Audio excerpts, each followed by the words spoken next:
Hi guys, this is FD for SageFact.tv once more back with another video, and today we are going to look at Battle of the Titan. Here I'm talking about Polkadot and Cardano. Okay, it goes without saying as well guys that what I'm sharing with you here today is not financial advice. These are my own opinions, and if you require financial advice, please go ask someone who is trying to give you financial advice. I'm just some dude on the internet. So they are both leading on tech, and they are certainly gearing up for the long haul. If you missed on the internet boom, here's your chance. Get into Cardano. If you feel left out by the current financial system, then look no further than Polkadot. Confused? Of course, anyone will be. Are these two projects that different? Yep. It's like oranges and apples, some will say, but they are still both blockchain networks. So why these two? Keep watching. Again, guys, don't forget to click like and subscribe as well as smash that notification bell. Subscribing is free and will be helping my channel, okay? Because we want to grow this channel and reach as many people as we can. It's all about educating the masses to make sure we keep moving forward and we gain more mass adoption. One of these two blockchains is referred to as a layer 0 and the other one is a layer 1, but they crucially have something in common. They are operating at the cutting edge of blockchain technology. That's why they are universally known as third generation blockchain, because their technology or their tech is well advanced compared to your Bitcoin or Ethereum or anything that is based on those two design platforms. So consensus mechanism, let's consider consensus mechanism for each of those blockchains. Let's start with Polkadot. Polkadot uses a nominated proof of stake NPOS, whereas Cardano uses the Ouroboros proof of stake consensus mechanism, a provably secure POS consensus mechanism. I think they're both based on fundamental research. What about the programming language used to write these blockchains as well as their smart contract? Well, let's start with Polkadot. The Polkadot network is written in Rust and built using the Substrate framework. In addition, with Substrate, you can write your blockchain logic in any language that can compile to WebAssembly. So you're talking of languages such as Rust, C, C++,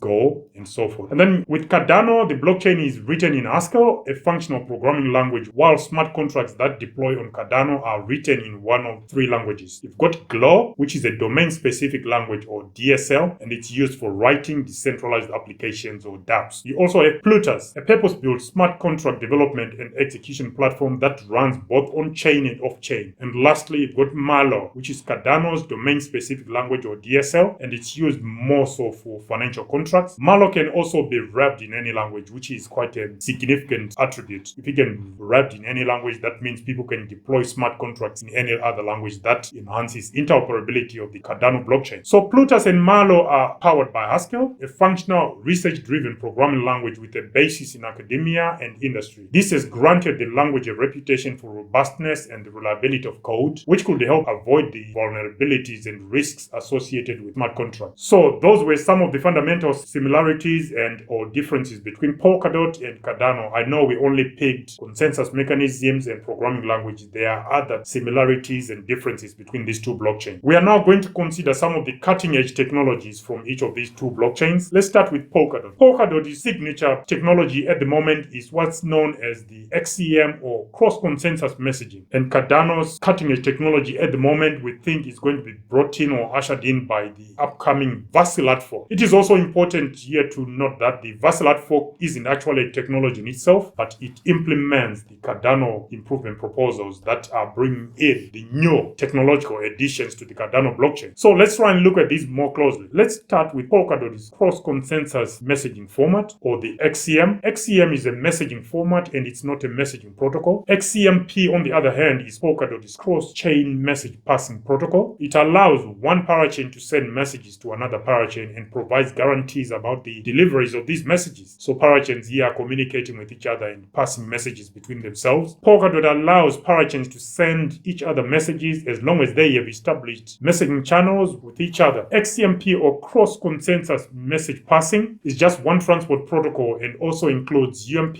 or upward message passing, DMP or downward message passing. UMP and DMP are both VMP or vertical message passing. So vertical message passing consists of passing a message between the parachain and the relay chain, as well as parachain to parachain, and it's referred to as vertical message passing. If you would like to learn more about the communication model between XCM, please check our previous video on Polkadot cross-consensus messaging, and I'll also leave a link down in the description of our last video, as well as a link to the resources provided by the Polkadot Foundation. Once you're down there, guys, don't forget to click like and subscribe as well as smash that notification bell. So why is the cross-consensus messaging so important to Polkadot? Here are some of the use cases to consider. Communicating ideas between consensus systems. Here consider Bitcoin's proof of work or Solana's hybrid proof of stake consensus mechanism interacting with Polkadot's own proof of stake consensus mechanism. So those different consensus mechanisms communicating between themselves, that is mega, because it means if we do achieve that, it means we've started scratching the surface as far as interoperability is concerned. Again, bear in mind that the future of blockchains and the future of cryptocurrency is going to be multi-chain, and for that to take place, you need interoperability to take place. Then under the XCM or cross-consensus messaging, we also have the benefit of being able to transfer assets between chains, currently limited to Polkadot's own parachains at the moment, but this feature could prove pivotal when it's extended to other consensus mechanisms, if it's at all possible, which I think it is. Then it also provides the interface for conducting an exchange service common throughout the DeFi world. We'll also be able to use the cross-consensus messaging language to conduct some platform-specific actions. For example, to dispatch a remote call into one of its pallets to access a niche feature. So for example, you might be talking of stroking your NFTs by sending commands. An NFT platform like on Remark is sending commands in Remark, or you're talking of sending commands to your NFTs that are residing on the Infinity blockchain,